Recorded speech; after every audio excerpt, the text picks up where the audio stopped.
ब्रह्मा विष्णु महेश अजर अमर नहीं है। इनका भी आविर्भाव अर्थात जन्म तथा तिरोभाव अर्थात मृत्यु होती है। प्रमाण के लिए देखिए देवी भागवत महापुराण। ब्रह्मा, मैं, विष्णु और शिव, यह तुम्हारी प्रभाव से जन्मवान है। हम तो जन्मवान है, हमारा तो जन्म होता है और मरते हैं, नित्य नहीं है, हम अविनाशी नहीं है। फिर इंद्रादि दूसरे देवता नित्य किस प्रकार हो सकते हैं? कृपया अवश्य सुनिए जगत गुरु तत्वदर्शी संत रामपाल जी महाराज के अमृत वचन। जब वो होगी 50 वर्ष के आसपास तो ये हज करने जाते हैं मक्का में। तो उसने अपने पति से कहा कि मैं हज करने जाना चाहती हूं। उसने देखा कि 50 साल की उम्र होगी, आज तक ये कभी मैंने बाहर की औरतों के साथ बैठी भी नहीं देखी और सीधी आत्मा की। उसने कहा कि आप जा सकते हो, मुझे तो समय नहीं है, ना मैं भी तेरे साथ चलता। वो कहने लगी मैं चली जाऊंगी। तो उसने कहा कि आपके साथ कोई सवारी का प्रबंध कर देता हूँ, ऊंट वगैरह आपके लिए व्यवस्था कर देता हूँ, नौकर साथ चला जाएगा। वो कहने लगी नहीं, मैं पैदल जाऊंगी। भावना थी कि पैदल जाऊंगी और ज्यादा लाभ मिलेगा, और भी बहुत सी बहनें जा रही हैं, मैं साथ चली जाऊंगी। एक अच्छा, वो चली गई। जब मक्का से 50-60 किलोमीटर मील 60 मील जब रहेगी तो चलते चलते कोई आगे जा रही थी, कोई पीछे रह जाती थी, कोई थक जाते थे, यात्री बैठ जाते थे। तो दोपहर का समय था, राबिया मरुस्थल से गुजर रही थी। वहां एक कुआं था और उस कुएं के पास ही कोई झाड़ी के एक स्थान था, उसमें कुतिया ने बच्चे दे रखे थे, उसके छोटे छोटे बच्चे थे। और वो प्यास से इतनी व्याकुल थी कि यदि उसको जल ना मिलता तो शायद ही चंद घंटों की मेहमान थी, मर जाती। अब वो देखा उसने, वो कुत्ती राबिया की तरफ भागी आई, उसके चरणों में लेटे, फिर कुएं में जाकर झांके और फिर भागी आवे। वह समझ गई कि यह प्यासी है। कुआं जाकर देखा राबिया ने कि वहां कोई ना कोई बाल्टी है ना कोई रस्सी है, पानी अवश्य है कुएं के अंदर। अपनी आत्माओं, ऐसी प्यारी आत्माओं, ऐसी समर्पित आत्माओं को रास्ता ना मिलने से कैसे दुखी होते हैं, सही मार्ग ना मिलने से। उस लड़की ने आव देखा ना ताप देखा, लंबे लंबे सिर के बाल थे, वो बाल पाड़ने शुरू किए फटाफट। आधे से ज्यादा सिर के बाल सारे पाड़ दिए, लहूलुहान होगी, और उससे रस्सी बांटी लंबी।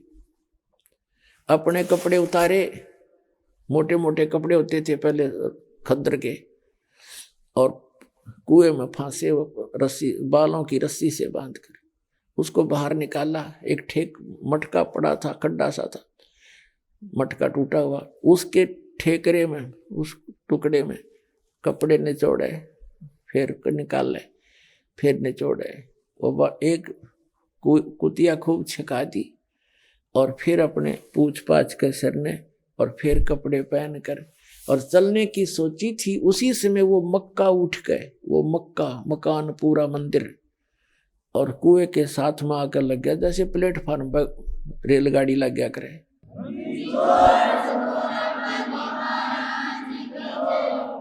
अब राबिया ने देखा कि मक्का आ गया।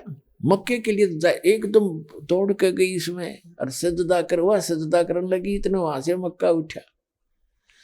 उसी समय एक अब्राहिम सुल्तान अधम नाम का एक राजा था। वो आत्मा कबीर परमात्मा की प्यारी थी, परमात्मा के ज्ञान को समझ चुका था, मुसलमान था, और वो राज त्याग कर सन्यासी हो गया था।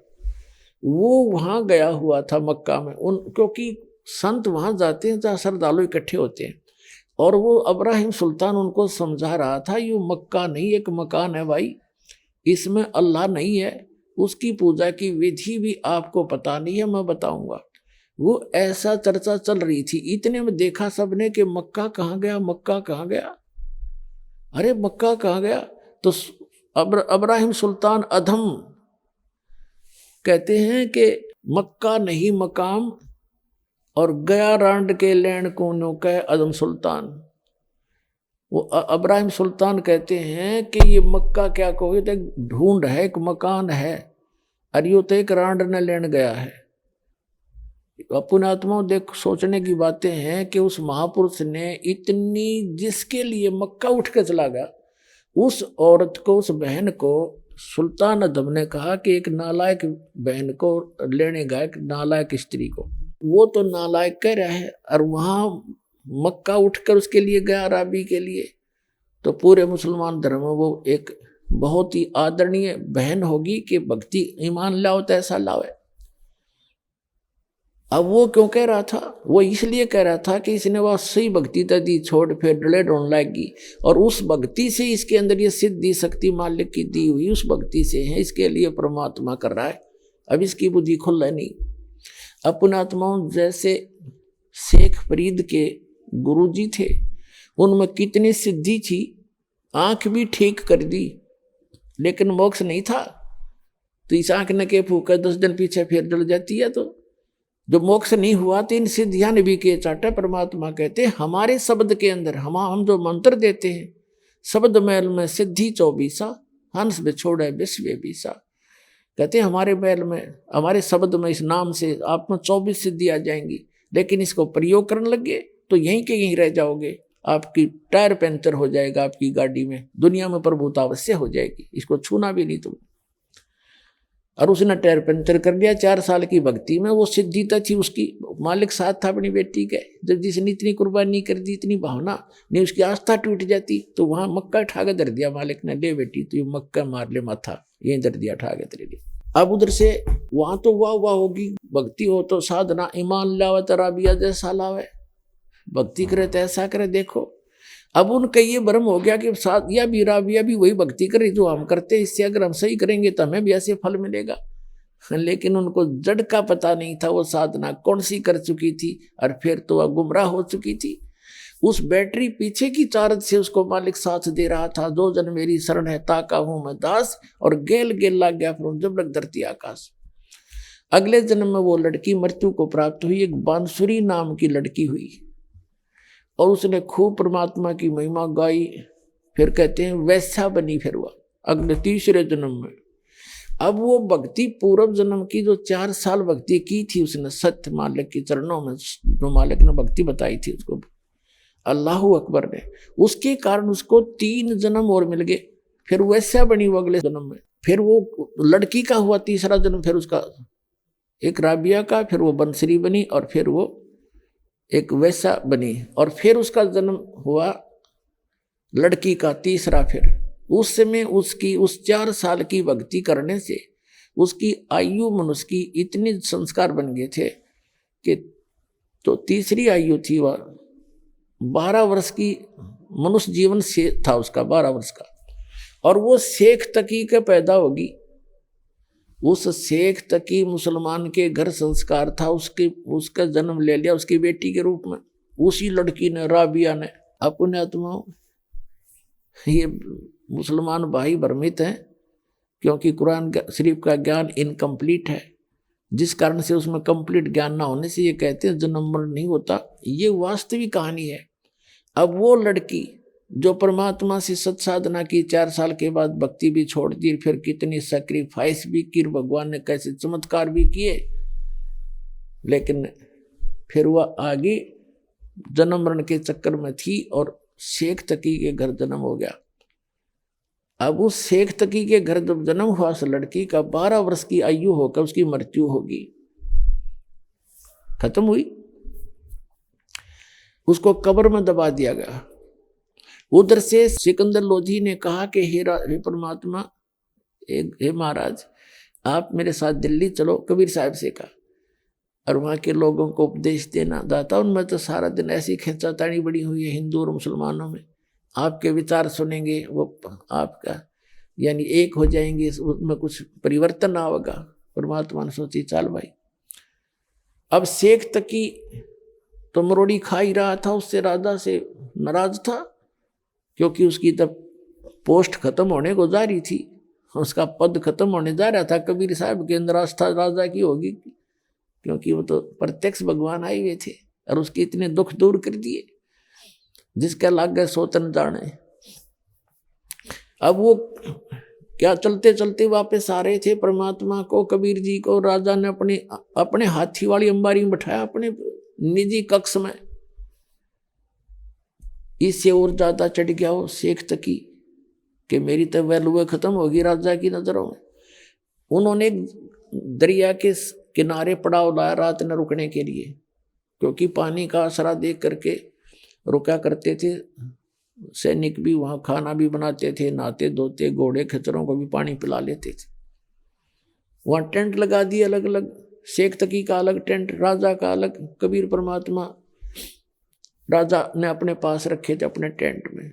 तो शेख तक सिकंदर लोधी सुबह सुबह उठा और शेख तकी के चरणों में प्रणाम सलाम वालेकुम करने गया उसको, तो मुंह फेर लिया, बात नहीं करी, सीधा मुंह। तो कारण पूछा राजा ने, क्या बात होगी शेख जी? उसने कहा कि मेरी जरूरत क्या है, तुझे तो मिल गए ना पीर, ठीक है, तू हिंदू हो गया है, तू काफिर हो गया है, और जाके मुसलमानों को कह दूंगा कि राजा तो हिंदू बन गया। हिंदू एक गुरु को गुरु बना लिया। और उस समय तो बहुत बुरी आग लग जाती है। सिकंदर डर गया, जो बड़ा बात बिगड़ी भाई थे। तो उसने सिकंदर ने पूछा कि बात क्या, बात बताओ। उसने कहा कि तू कहता नहीं मुर्दे जिंदे कर देता है, मेरे सामने मुर्दे जिंदे करा जब जानूंगा इसको। तो उसने शेख तकी सिकंदर लोधी आ गया, अपने टेंट में मुंह लटका कर बैठ गया, माथे पर हाथ रखे।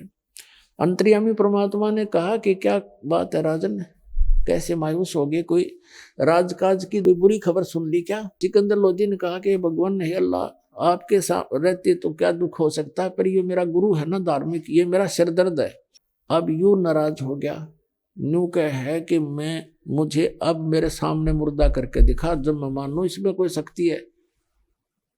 तो इसको भगवान समझ रहा है। हमारे अल्लाह के नबी ने, हमारे अल्लाह के रसूल ने, नबी मोहम्मद ने गाय मार के जीवित की थी वचन से, और यूं मेरे सामने जीवित करके दिखा दो, अगर ये पैगंबर भी है तो। तब परमात्मा ने कहा कि जाकर उसको कह दो राजन कि कोई मुर्दा ले आवे, कोशिश कर लेता हूं। अब राजा को तो पता था मेरी आंखें आगे कर रखे, इस आंखों के सामने क्या नहीं कर देंगे। तो कहा कि पीर जी कोई मुर्दा ले आओ। कबीर परमात्मा कबीर जी कह रहे हैं कि ला कर देता हूं उसको जिंदा, फिर तो मान लेना। परमात्मा ने ये सोचा था कि अगर ये मान गया, शेख तकी मान ले मेरी बात को, तो सारे मुसलमानों ने कह देगा भाई भगवान आ रहे हैं, आ जाओ कल्याण करवा ले, उनका उद्धार हो जाएगा, परमात्मा के बच्चे मुझे पहचान लेंगे। लेकिन ये जो भी हमारे धर्म गुरु रहे हैं सदा से ही, सभी तो नहीं, जो पुण्य आत्मा है वो तो हमेशा परमार्थ ही सोचा करते हैं। अधिकतर इनकी वैरायटी सी रही है, ये मानने को ना चाहिए, खुदा आ जाए इनके सामने उससे भी विवाद करेंगे। आप नहीं मानेंगे, जनता बेसिक मान जाओ, इतनी कर्महीनता आ जाती है इनके अंदर। तो उसने कहा कि मैं शेख तकी कहने लगा कहाँ से लाऊं मुर्दा, में आएगा जब बताऊंगा, वक्त आने दे। अब सिकंदर लोधी ने सोचा भाई जैसे दिल्ली पहुंचने से पहले पहले जो कोई मुर्दा आ जाए जिंदा हो जाए तो मेरी राज बचेगा, ना तो जाते काम बिगाड़ेगा, सब ने बका देगा। सारे इसकी बात मानते मुसलमान धर्मगुरु की, और मेरा राज गया। तो परमात्मा ने यह भी समस्या हल करनी थी, क्योंकि परमात्मा अपने भगत की टेंशन देख नहीं सकते। बनारस से चलने से पहले परमात्मा कबीर जी ने कहा था कि मैं तेरे साथ जब चलूंगा राजा, जब तू मेरे से दीक्षा ले लेगा। तो सिकंदर लोधी ने, कहते हैं अपने सामने देख रहा भगवान, तुरंत दीक्षा ले ली। और परमात्मा ने कहा कि मांस नहीं खाएगा, तेरे राज्य में मांस नहीं होना, कटना चाहिए, कोई जीव हिंसा नहीं होनी चाहिए। तो सिकंदर लोधी ने कहा भगवान मैं राज्य में मुनादी जरूर करा दूंगा कि जीव हिंसा ना करना, लेकिन मेरी मानने का कोई नहीं, क्योंकि ये मुसलमान जो मांस खाते हैं और ये मैं शायद नहीं कर पाऊंगा, मैं नहीं खाऊंगा, मैं प्रतिज्ञा करता हूं। तब परमात्मा उसके साथ आए थे, चल ठीक है तू ना खाना, और एक बार अवश्य सबको अनाउंसमेंट जरूर करवा देना, पाप लगेगा, मांस नहीं खाना चाहिए। उसने हाँ भर ली। तब परमात्मा आए थे। तो उधर से क्या हुआ कि एक लड़का 12-13 साल की वर्ष की आयु का मृत्यु को प्राप्त हो गया। तो कुछ कबीले ऐसे होते हैं जो ना तो दफनाते हैं, जमीन में नहीं गाड़ते, कब्र नहीं बनाते और नहीं जलाते हैं, वो क्या करते हैं जल प्रवाह कर देते हैं उसको, वो उनका अंतिम संस्कार है। एक कोई घास फूस का पुला सा बना के उसके ऊपर आदर से रख देते और उसको जल प्रवाह कर देते। ऐसे अंतिम संस्कार किया हुआ एक 12-13 वर्ष की आयु का लड़के का शव आ रहा था उसी दरिया से। तब सैनिकों ने देखा जी मुर्दा आ गया, मुर्दा आ गया। तो सिकंदर लोधी के जान में जान आई, को आ गया तो मेरे पीछा छुटेगा, कर देंगे काम, यू मान जाएगा फिर शेख तकी। तो इतने में सब इकट्ठे हो गए, शेख तकी भी आ गए, कबीर साहब को बुला लिया। तो कबीर साहब ने कहा शेख तकी पहले तय कर, कहीं फिर पीछे तो नंबर बनाओ तो मैं भी कर दूँ। तो शेख तकी सभी ने कहा जी ठीक है करो आप। वो लोग अपने पंतर मंत्र उतार लिया, इतने काफी जो डाउन स्ट्रीम में पहुंच गया मुर्दा बहता हुआ।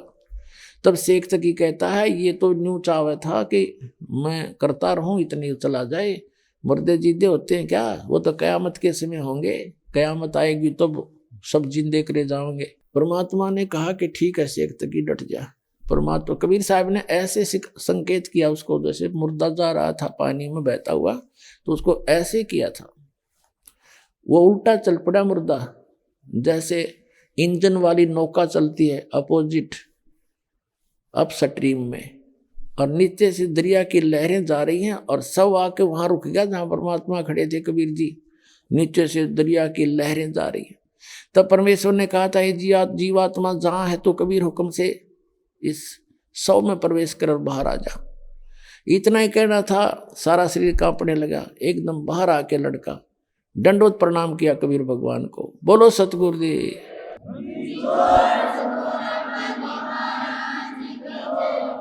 तो पुण्यात्माओं उस शेख तकी तमान्या नहीं, उसके क्रम गणे फूट रहे थे, पर वहां जितने भी सैनिक उपस्थित थे सब ने देख कर ये करामात मालिक की चरणों में शीश रखा, नाम लिया। हजारों की संख्या में वहां दीक्षा ली और भी आसपास के लोग इकट्ठे हो गए थे गांव के। फिर आगे वो दिल्ली शेख तकी नाते फिर वो बकवाद शुरू कर दी, तो राजा तो मुसलमान हिंदू बन गया है, मुसलमान नहीं रहा है, इसने तो ऐसा कर दिया। और भाई लोगों देखो हम इसकी परीक्षा ले लेंगे, अगर ये परीक्षा में सफल हुआ कबीर तो हम मान लेंगे ये अल्लाह का रसूल है। तो मुसलमान सारे इकट्ठे कर लिए। उसने कहा जी क्या परीक्षा लोगे, कि इसको उबलते हुए तेल के कढ़ाई में डालेंगे, सरसों के तेल का कढ़ाई उबालेंगे उसमें डाल देंगे। उस शेख तकी ने सोचा था पढ़ते ही मर जाएगा, कटा टंटा तेरा पीछा छूटेगा। सब इकट्ठे होकर आगे राजा के पास हाउल्ला कर दिया। राजा का इतना बेहोश है, जनता देखे बाद उसका कोई पैर नहीं होते। राजा ने कहा क्या हो गया शेख तकी जी, सब पता चलने पर ऐसी कहानी है, ऐसा है। तो फिर चिंतित हो गया कि मैं कबीर साहब को राजा ने अपने महल में रखा हुआ था अलग कमरे में, तो सब ने वहीं आकर हौला कर दिया, नारे लगाने शुरू कर दिए। पता लगा परमेश्वर को। राजा चिंतित हुआ कि मैं लाया था इनको सुख देने के लिए, अरे नाक में दम कर दिया, इनको परेशान कर दिया, अब ये कढ़ाई में डालेंगे। परमात्मा अंतर्यामी थे, राजा से पूछा। राजा ने दुखी हृदय से बता दिया भगवान ऐसे ऐसे ये चाहते हैं और मैं नहीं आपको इनके हवाले करूंगा। परमात्मा बोले भाई बात सुन, मेरा इनका काम है, तू होने दे और कह दे इनको उबालने तेल, आप चिंता ना करो, होगा मेरे साथ हो जाएगा, मैंने तो ये मारेंगे छोड़ेंगे नहीं, मर जाऊंगा तेरा तो राज बच्चा रहेगा। और सिकंदर फिर चुप हो गया। कढ़ाई सरसों का तेल उबाल दिया, ऐसे उबला जैसे चाशनी उबला कर चाय की। हजारों लोग इकट्ठे हो गए जो दर्शक वहां पर। तो शेख तकी ने कहा कि उठाओ कबीर को और डाल दो कढ़ाई में उबलते हुए में। तो परमात्मा ने कहा आप चिंता ना करो, ये भी दिक्कत मैं आपको नहीं दूंगा, मैं आप पर बैठ जाऊंगा। परमात्मा जाके और कढ़ाई के अंदर बैठ के उबलते तेल के कढ़ाई सरसों का और बैठ गया ऐसे यूं देख रहे चारों तरफ। अब शेख तकी ने सोचा इसमें तो भाई तो चरड़ भी ना होया कुछ भी, तो सब हैरान रह गए कि जला नहीं। तो शेख तकी कहता है इसने तेल से मंत्र से तेल की तासीर ठंडी कर दी। राजा ये जादू तंत्र जानता है। राजा ने सोची सिकंदर लो जिन्हें उंगली देकर देख लूं। परमात्मा ने कहा इसके कहने था उंगली मत दे देना, इसमें खोजी नहीं पाओगी, नौका नो बड़ा है तेल। राजा ने सोची जब कबीर जी का बैठे इसका ना बिगड़ा, मेरा क्या दिक्कत आएगी। उन्होंने उंगली दे दी चेक टेस्ट करने के लिए। जितनी उंगली तेल में गई थी ना उतनी कट के दूर होगी। इतना गर्म तेज उबाल रखा था, लक्कड़ बाल बाल गए, राजा बेहोश हो गए, गिर गया। तो परमात्मा आया, उन्होंने उंगली पकड़ के खींच दी, ऐसी पूरी होगी। जब वो होश में आया, जब वो उसकी पीड़ा खत्म हुई, और परमात्मा का कुछ भी नहीं हुआ। बोलो सतगुरुदेव।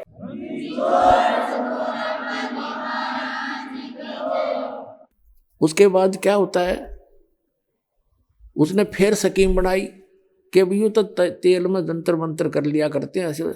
फिर उस स्कीम बनाई थी 5-4 दिन के अंदर कि राजा इसको ना जेरे कुएं में डालेंगे, ऊपर तो मट्टी डाल देंगे और भर देंगे, फिर देखेंगे कैसे।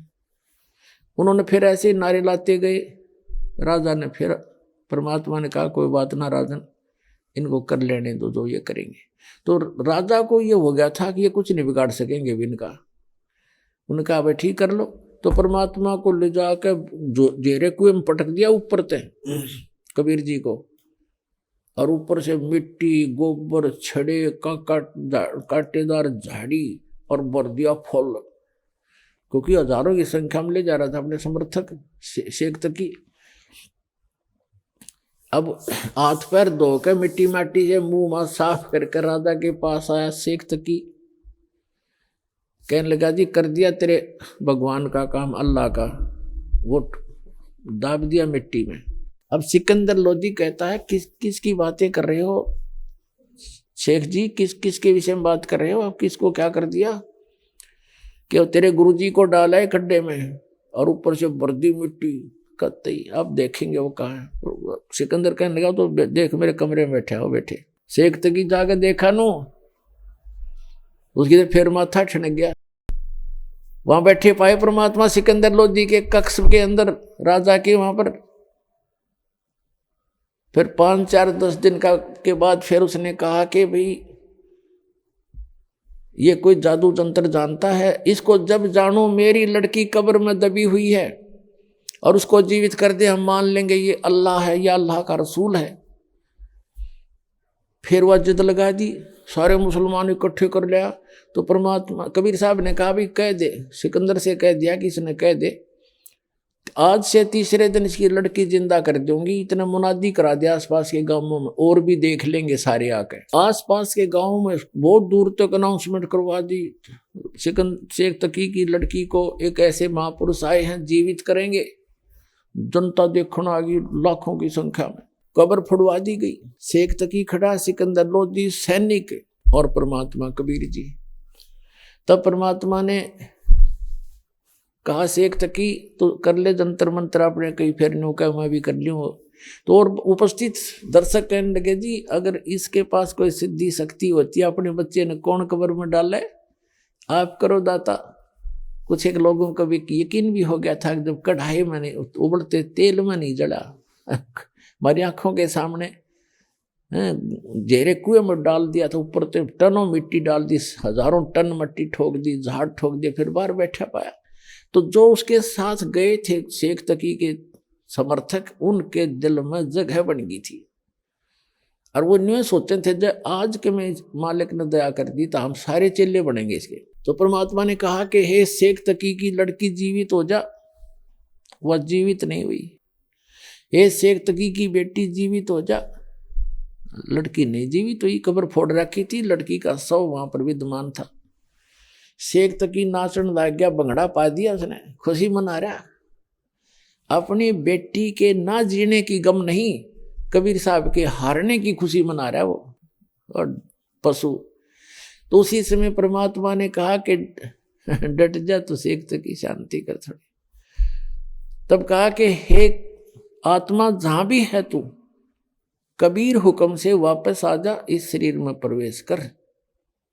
इतना ही कहा था मालिक ने। वो तो जान के कर रहे थे कि ना नाच कूद लेने दे, थोड़ा इसकी असलियत का पता लग जाएगा जनता को। इतने ही कहा था, लड़की में कंपन हुई सारे शरीर में और एकदम लड़की खड़ी होकर के परमात्मा के चरणों में प्रणाम किया। बोलो सतगुरुदेव।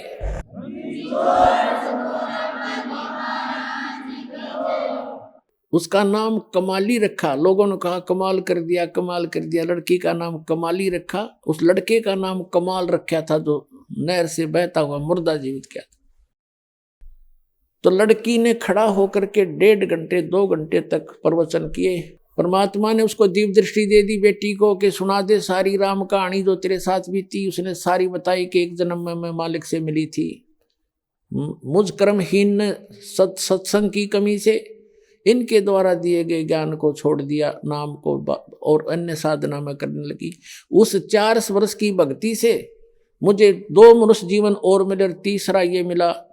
और मैं मेरी ऐसी भी महिमा होगी थी, वो राबी हूँ मैं, जिससे मक्का भी उठकर मेरे लिए आ गया था।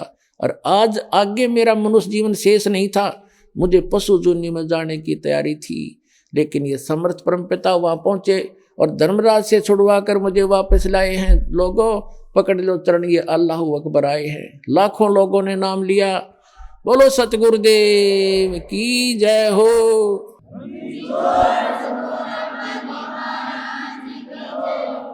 लेकिन शेख तकी की गर्दन मुड़ी नहीं।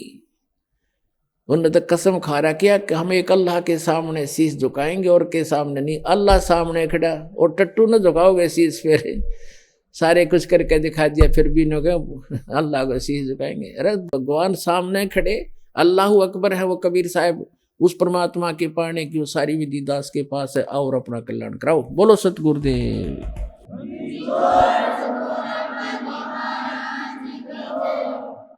परम पिता परमात्मा पूर्ण ब्रह्म सारी सृष्टि के रचनहार कबीर साहब की असीम रजा से पुण्यात्माओं आप परमात्मा की महिमा ये सत्संग सुनने के लिए उपस्थित हुए।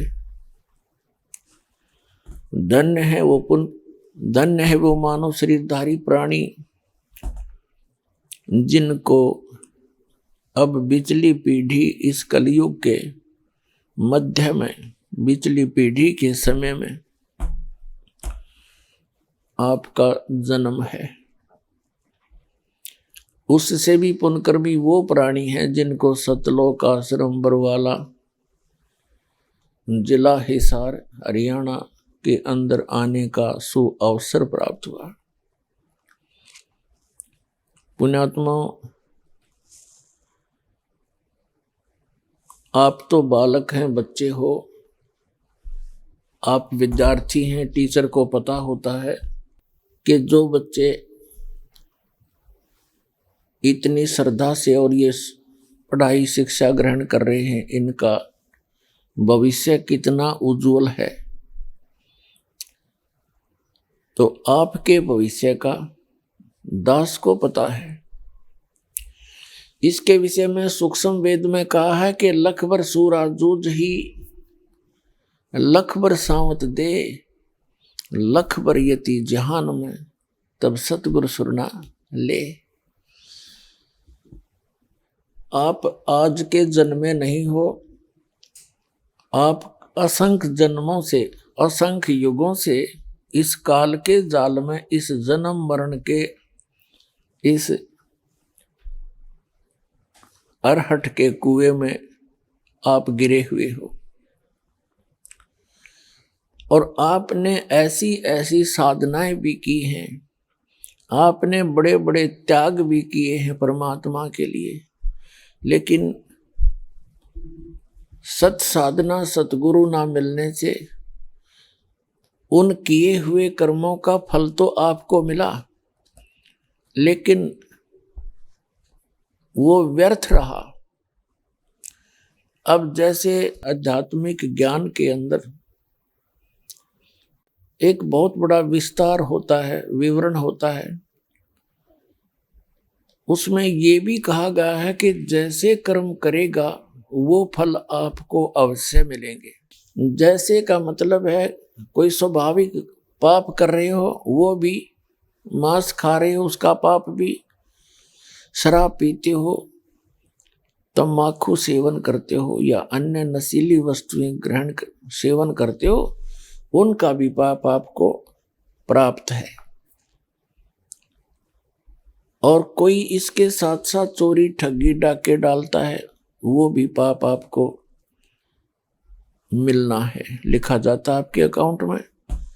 इसके साथ साथ आप अन्य कोई पुण्य करते हो, जैसे पक्षियों को दाना डाल दिया, कोई प्याऊ बनवा दी, कहीं भंडारा कर दिया, कोई धर्मशाला बनवा दी, कहीं पर कुएं बनवा दिए। तो इस तरह के जो कहीं कंबल बांट दिए, गरीबों को पैसे कंबल बांट दिए या कोई अन्य सुविधा दे दी, भंडारे कर दिए, ये सभी कर्म आपको प्राप्त होंगे, क्योंकि आपका किया कर्म परमात्मा रखता नहीं। जैसे करोगे वैसा ही मिलेगा। कब तक? जब तक सतगुरु नहीं मिलते। जब सतगुरु मिल जाते हैं फिर आपको आपका शुभ शुभ मिलेगा, अशुभ नहीं मिलेगा। अशुभ को वो खत्म कर देते हैं, कैंसिल कर देते हैं जो सतगुरु होते हैं। और सतगुरु केवल एक ही होता है पृथ्वी पर एक समय में। वो समय निर्धारित होता है। बीच में परमात्मा स्वयं भी आते हैं, ज्ञान दे जाते हैं, आपको परमात्मा में श्रद्धा आपकी बना जाते हैं। जैसे 600 वर्ष पहले परमेश्वर आए थे, उससे पहले भी प्रत्येक युग में आते रहे हैं, लेकिन हम भगवान को समझ नहीं सके, उनको पहचान नहीं सके, क्योंकि हम स्वयं सुखी थे। और ये सुख इतना हानिकारक है भक्ति मार्ग में। परमात्मा कहते हैं सुख के माथे पत्थर पड़ो, जिसते नाम हृदय ते जावे, और बलिहारी उस दुख के जो पल पल नाम रटावे। कि ऐसा सुख भी ना दिए परमात्मा, तेरी याद भूल जा, ऐसा दुख बनाए रखना दाता, तेरी भूल ना पड़े। तो सतयुग त्रेता द्वापर में ये प्राणी दुखी नहीं होते। सब व्यवस्था इनके पास उपलब्ध होती है, अच्छे स्वस्थ शरीर होते हैं, बहुत अच्छी व्यवस्था होती है, जिस कारण से हम परमात्मा को भजते अवश्य हैं, लेकिन जो साधनाएं हम कर रहे होते हैं उन्हीं से हम सोच लेते हैं कि जो वर्तमान में सुख सुविधाएं, पुत्र प्राप्ति या कोई अन्य सुख हो रहा है, इन साधनाओं से हो रहा है। लेकिन वो साधना उस दिन भी गलत थी, आज भी गलत है। वह आज तो आपको पता ही लग गया। और अब ये समय है जो मोक्ष होगा। अब से पहले आप केवल अपना किया कर्म ही प्राप्त करते रहे। ठीक है, जो साधना भक्ति शास्त्र अनुकूल, जैसे परमात्मा आए थे 600 वर्ष पहले, केवल उन्होंने प्रथम मंत्र ही दिया था, वो भी केवल 5 नाम का, जो आपको दिए जाते हैं बीच बीच के जो 5 नाम है। वो एक ग्लूकोज है, ग्लूकोज है, और उस ग्लूकोज से स्वस्थ नहीं होता प्राणी, रोग नहीं कटता, लेकिन शरीर खराब नहीं होता, उससे कुछ सहारा मिलता रहता है। तो जितनी भी ये यज्ञ हैं, प्रथम मंत्र और उसके साथ साथ जो यज्ञ हैं, ये तो समझो एक ग्लूकोज है। और सारनाम और सतनाम जो है, ये टैबलेट और इंजेक्शन है इस जन्म और मृत्यु के दीर्घ रोग का नाश करने के। ये प्राप्त नहीं थे अभी तक किसी को। कुछ एक महापुरुषों को प्राप्त हुए, उनको आदेश नहीं था आगे उन मंत्रों को किसी को बताने का। कारण क्या था कि पिछली पीढ़ी तक, अब इस समय तक ये रहस्य गुप्त रखना था परमात्मा ने, नहीं तो काल का दाव लग जाता। ये नकली संत भी यही नाम देते फिरते, उनसे लाभ होना नहीं था, तो परमात्मा के बच्चे काल के जाल में फंसे रह जाते। आदरणीय नानक साहिब जी को ये मंत्र मिला था, सतनाम भी सारनाम भी। उन्होंने किसी भी अपने अनुयायी को, शिष्य को वो मंत्र नहीं दिया सतनाम। ये पूरा सिख समाज इसका प्रमाण है। उनको किसी के पास भी सतनाम नहीं है। एक बार उन्होंने जानबूझकर मर्दाना और बाला के सामने उच्चारण किया था, जब वो समुद्र देखने, लंका देखने के लिए समुद्र के ऊपर से चल रहे थे। मर्दाना ने गलती से सतनाम का जाप शुरू कर दिया था, नानक साहिब जी की नकल करते हुए। वो समुद्र में डूबते बच्चे। उसके बाद नानक जी ने उसे कहा था कि मर्दाना, आज के बाद ये मंत्र मत जपना। उस डर से पूरा सिख समाज उस मंत्र के आसपास भी नहीं गया, किसी को पता भी नहीं लगने दिया उन महापुरुषों ने, आने वालों ने। कारण ये था, उनको ये डर था कि कहीं कोई सिख इस मंत्र का जाप कर ले और गुरुदेव की, गुरु नानक देव जी की आज्ञा की अवहेलना होने से वो पापी अपराधी दोषी ना हो जाए। उनका कारण क्या था अब आपके समझ में आवेगी, वो क्यों छुपाया था।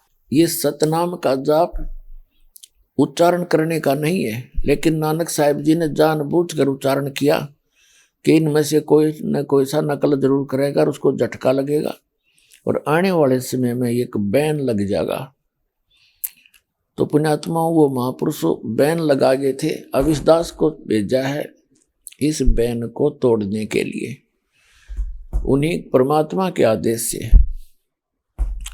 तो कहने का भाव ये है कि जब तक ये समय नहीं आना था तब तक वो महापुरुष आपको ग्लूकोज लगा गए। अब दास भेज दिया एक सर्जन बना के, अब इस ग्लूकोज तो लगाना ही लगाना, साथ में वो कंप्लीट ट्रीटमेंट होगा, आपका रोग जन्म मरण का कट जाएगा, आप सदा के लिए मोक्ष प्राप्त कर लोगे।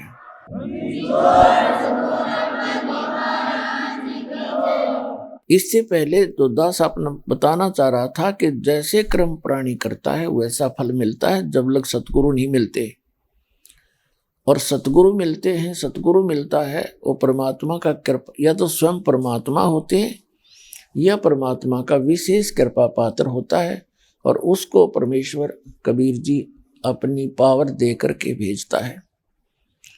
और इसमें साथ साथ कहा है कि मम संत मुझे जान मेरा ही स्वरूपम, परमेश्वर ने सूक्ष्म वेद में कहा कि मेरा जो परम संत हो उसको मुझे ही जानना, मेरा स्वरूप समझ लेना, उसमें भेद मत करना, नहीं तो आपकी भक्ति विफल हो जाएगी। तो जब तक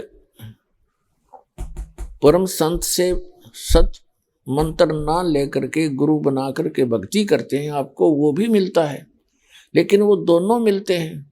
जैसे किसी व्यक्ति ने बहुत सा धर्म भंडारे किए, प्याऊ बनवाई और पशु पक्षियों को दाने टुकड़े भी डालते रहे, लेकिन वो उसका व्यर्थ गया। अब यहाँ दोनों बात कहनी पड़ती है कि वो व्यर्थ गया, यूजलेस, और साथ में ये भी कहा जा रहा है कि वो अपना किया तो मिलेगा ही मिलेगा, ऐसा ही है। थोड़ा समझने का अंतर है।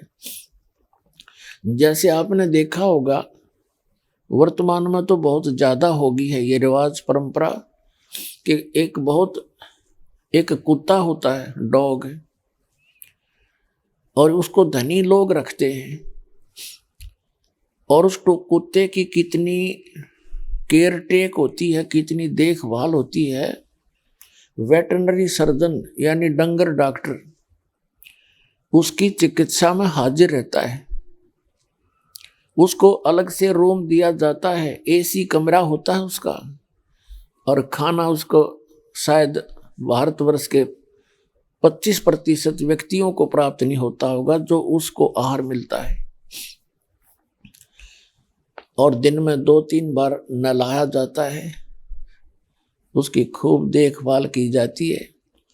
मनुष्य गाड़ी चलाता है उसका, जिसने वो रखा हुआ है, और कुत्ता पिछली सीट पे बैठकर, मनुष्य तो उसका ड्राइवर है और कुत्ता मालिक वाली सीट पे बैठकर झांकी में गए देखा अगर नो खिड़की में गए जीभ काट गए, यूं देखता रहता है।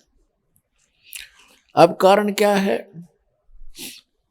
उस पुण्यकर्मी प्राणी ने मानव शरीर के अंदर बहुत घने पुण्य करे, धर्म करे, लेकिन वे मनमुखी किए, शास्त्र विदिता का मनमाना आचरण किया, जिस कारण से परमात्मा ने उसका वो किया हुआ वर्क डन देना होता ही है, उसको वो सारी सुविधाएं दी, लेकिन मनुष्य जीवन नहीं मिला उसको।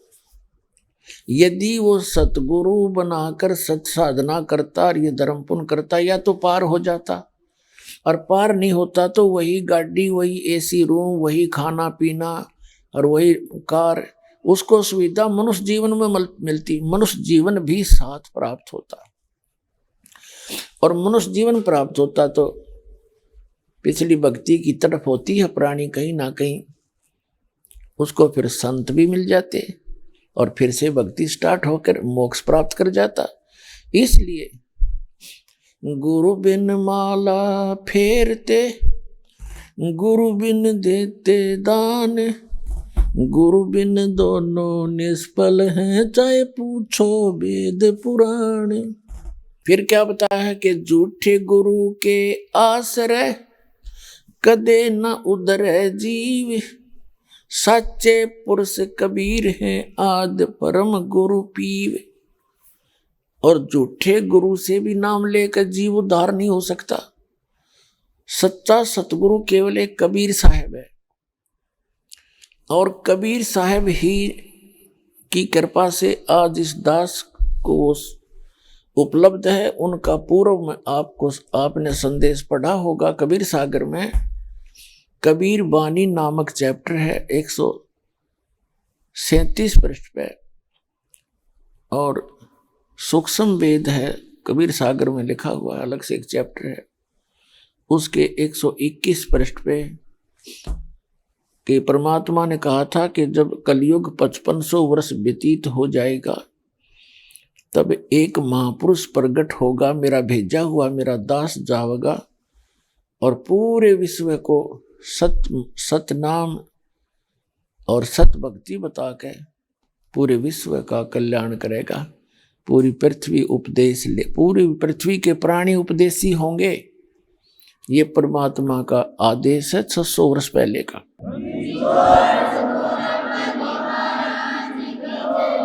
और अब वो सफल होगा पुण्यात्मा। आप देख रहे हो गांव गांव में, नगर नगर में परमात्मा के बच्चे जिनको ये ज्ञान समझ में आ गया, उनको ये चिंता हो जाती है कि मेरा तो कल्याण हुआ, इस मत को दो राय है नहीं।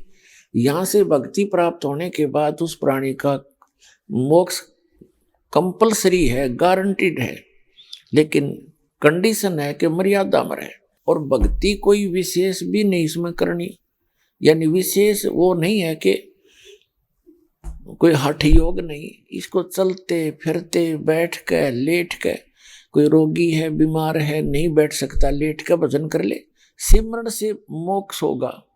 कबीर साहब कहता हूँ कई जात हूँ और सुनता है सब कोई, और सुमरण से भला होगा ना तो भला नहीं होए, यानी सुमरण तय मोक्ष होगा। और सुमरण इतना गजब का आपको दे दिया गया है कि एक श्वास की कीमत जैसे बताई थी, आपको बहुत बार बताई है कि 14 लोक, ब्रह्मा विष्णु महेश के लोक, और ये 14 लोक एक साइड में रख दे एक तराजू के पलड़े में, और एक तरफ पासंग रख दे पृथ्वी पूरी, इसका शासन इन और स्वर्ग लोक और साथ में पाताल लोक तो एक तरफ रख दे, वैसे यूजलेस है ये। और एक श्वास के सिमरण का सतनाम के सिमरण की इतनी कीमत है। तो सिमरण आप ढंग से करते रहना, मर्यादा में रहना, भजन जरूर करना लेकिन कसक के साथ करना। यहाँ से दिल उठाए रहना कि ये लोग ठीक नहीं है। जैसे एक परमात्मा ने कहा कि जैसे पर घर पावना रह उठाए चित, जिस प्रकार किसी दूसरे घर में कोई मेहमान गया हुआ हो और वहां उसकी कितनी आओ भगत हो रही हो, कितना रिस्पेक्ट हो रहा हो, एक दिन के बाद उसकी चिंता अपने घर की हो जाती है। उसको पता होता है कि मेरा ये ठिकाना नहीं है, तो वहाँ वो सब कुछ सुविधाएं प्राप्त करते हुए उसके मन में रह कर अपने घर आने की उमंग उठती ही रहती है। तो इस प्रकार आप यहाँ पर घर में रह रहे हो, आप दूसरे के स्थान पर रह रहे हो, आपका निज घर वो सतलोक है। जब तक जिस व्यक्ति, जैसे कोई व्यक्ति बाहर गया हुआ है रिश्तेदारी में और उसको घूटी पिला दी,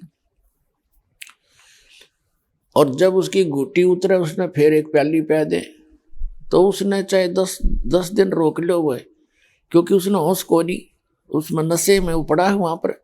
जब नशा उतर जाएगा उसका तुरंत अपना घर, अपने बालक, अपने बच्चे, अपने काम तुरंत याद आएंगे और तुरंत चल पड़ेगा। तो इस काल ने आपका यहाँ भांग प्या रखी आपको सबको इस झूठे सुख की।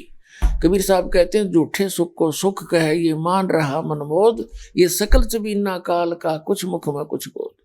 ये कुछ ये यहाँ का जो सुख है कार कोठी बंगले ये भांग प्या रखी आपने।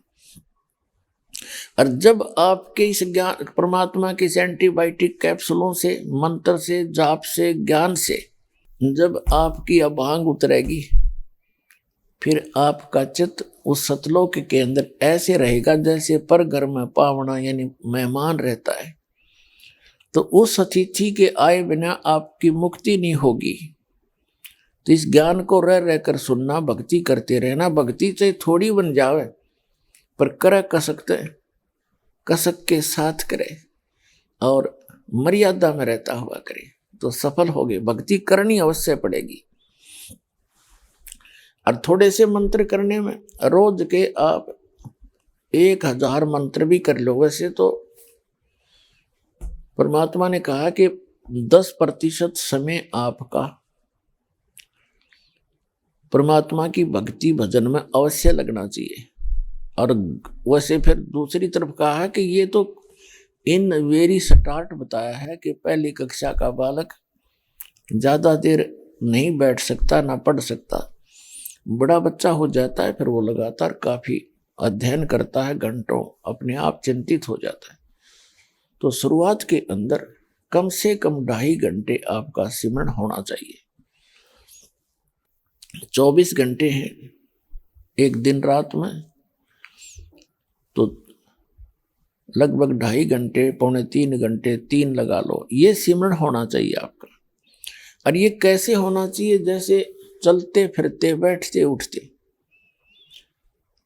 आजकल ये जो है ना गाड़ी मोटरों का ज़्यादा समय है आने जाने में। आप बस में बैठ गए, मंत्र आपको याद है और बैठ के बस में सीट मिल रहा है तो बढ़िया, ना खड़ा खड़ा अपना सिमरन करता रहे। साथी वहाँ कोई ऐसा मेहमान होते नहीं, वो भी तो मेहमान भी अगर होगा तो 5 मिनट में सारी बात बतला लेता है। फिर तो बकवाद गड़ेगा बेमतलब की, जो कह नहीं सुननी होती है 5 मिनट में आदमी अपनी बतला कर फारिग हो जाता है, राजी खुशी कुशलता पूछ कर फिर अपनी भक्ति कर ले, सिमरन करता रहे। तो चलते फिरते खेत में, मजदूरी में, अपना दुकान पर और ऑफिस में मंत्र करता रहे, क्योंकि काम का समय काम होता है। सभी स्थानों पर हमने भी नौकरी भी करके देखा है, ड्यूटी पर बैठे बैठे भी आदमी सारा दिन कुछ काम नहीं होता, लेकिन हाजिर रहना कंपलसरी होता है, तो उसका लाभ उठा ले अपना। इसी प्रकार आप इस काल के लोक में भक्ति करनी पड़ेगी आप जी ने। अब जैसे कई भक्त कहते हैं जी टाइम नहीं मिलता और घर में टेंशन रहती है, भक्ति में दिल नहीं लगता, कोई ना, क्योंकि यहाँ टेंशन तो काल ने कंपलसरी बनानी है आपका, क्योंकि ये चाहता है कि ये महा दुखी रहें, परमात्मा की याद इनको आवे नहीं, आपस में उलझ पुलझ रहे ये सारा दिन।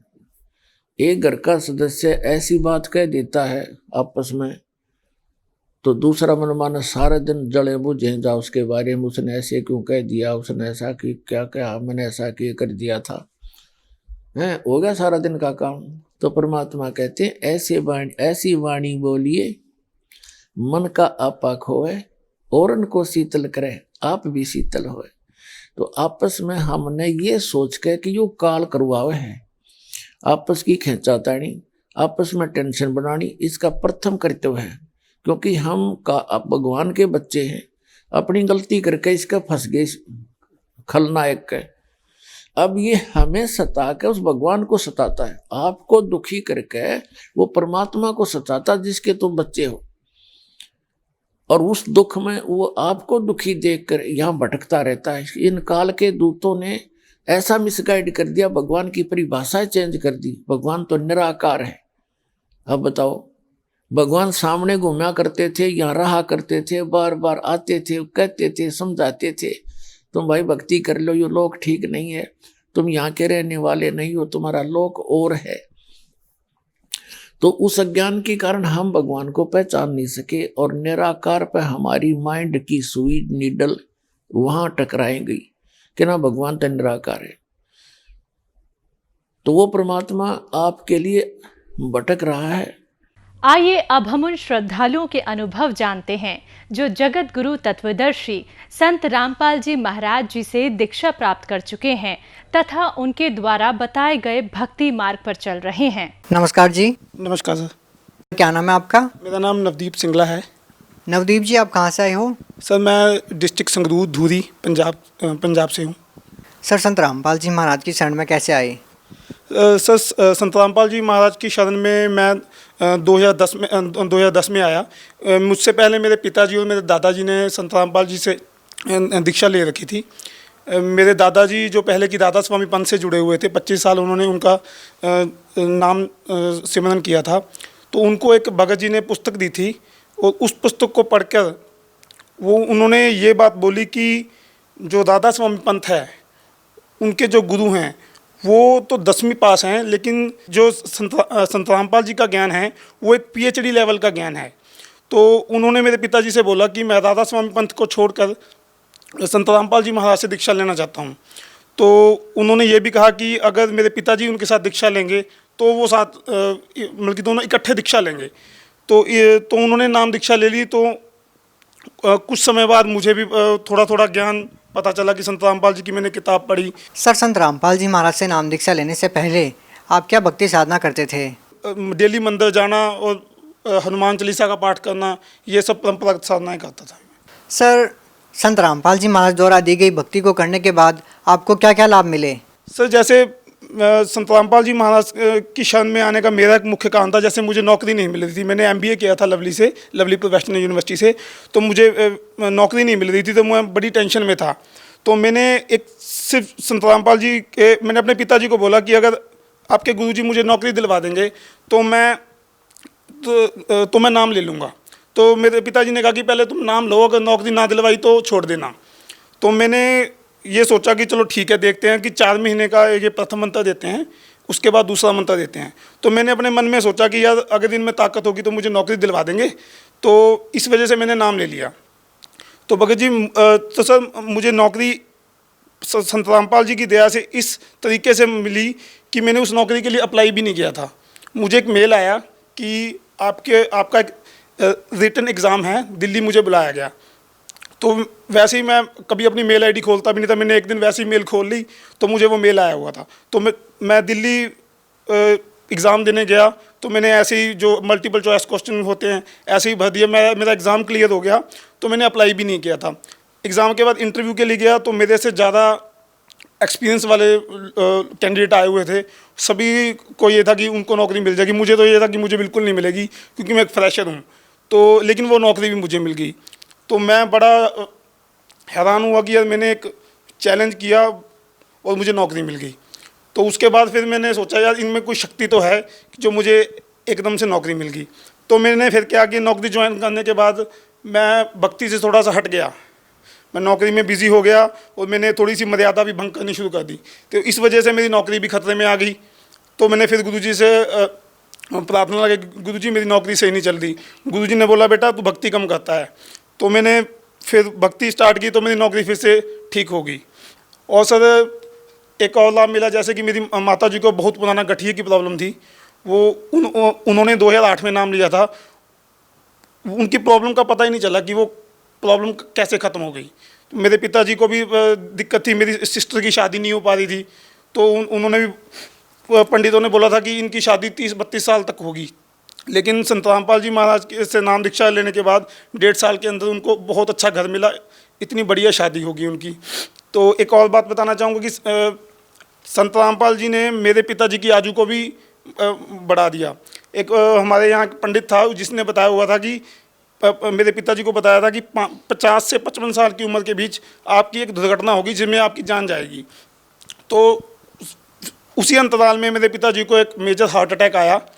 वो नाम लेने के बाद की बात बता रहा हूँ। तो उस हार्ट अटैक में डॉक्टरों ने पूरा मना कर दिया कि आपकी पूरी नसें ब्लॉक हैं, आप बच कैसे गए। तो जैसे ही उस टाइम पे कौंथा कांड हो गया था, तो जब 2008 में गुरुजी बाहर आए तो मेरे पिताजी ने गुरुजी से जाके पूछा कि गुरुजी मेरे को तो ये दिक्कत आ गई और मेरे सभी रिश्तेदार ये बोल रहे हैं कि तुमने देवी देवते छोड़ दिए थे इसलिए तेरे को हार्ट अटैक आ गया।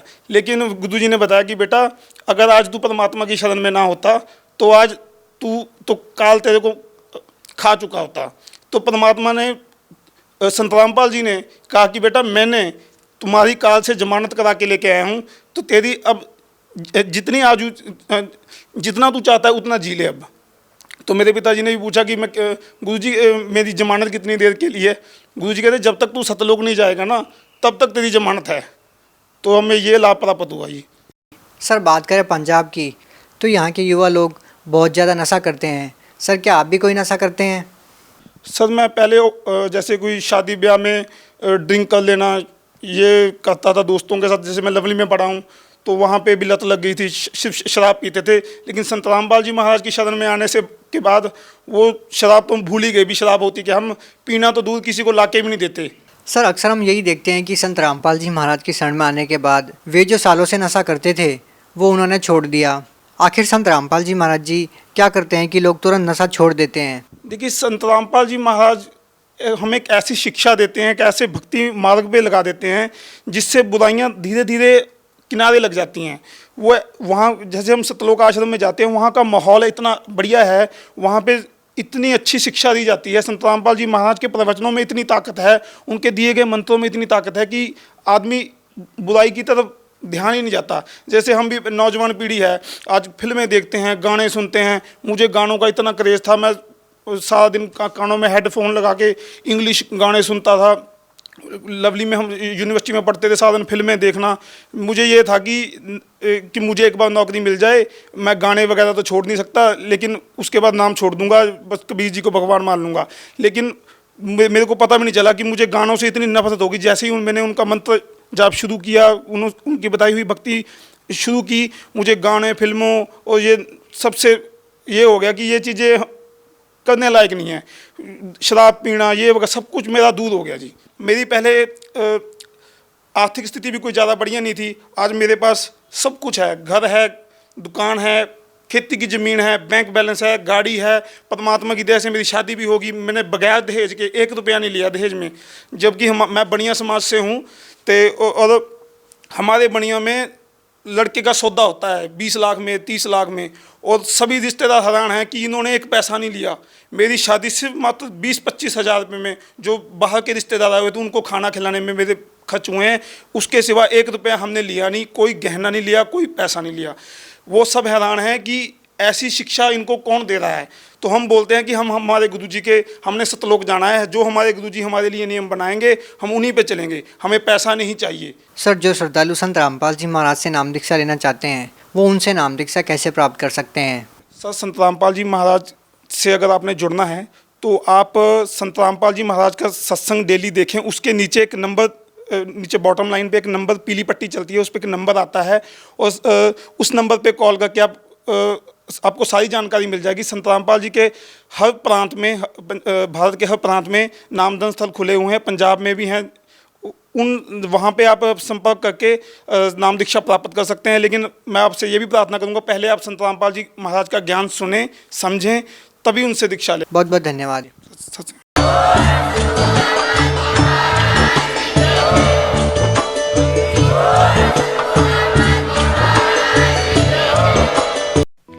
आप सुन रहे थे जगत गुरु तत्वदर्शी संत रामपाल जी महाराज के मंगल प्रवचन। अधिक जानकारी के लिए संपर्क करें।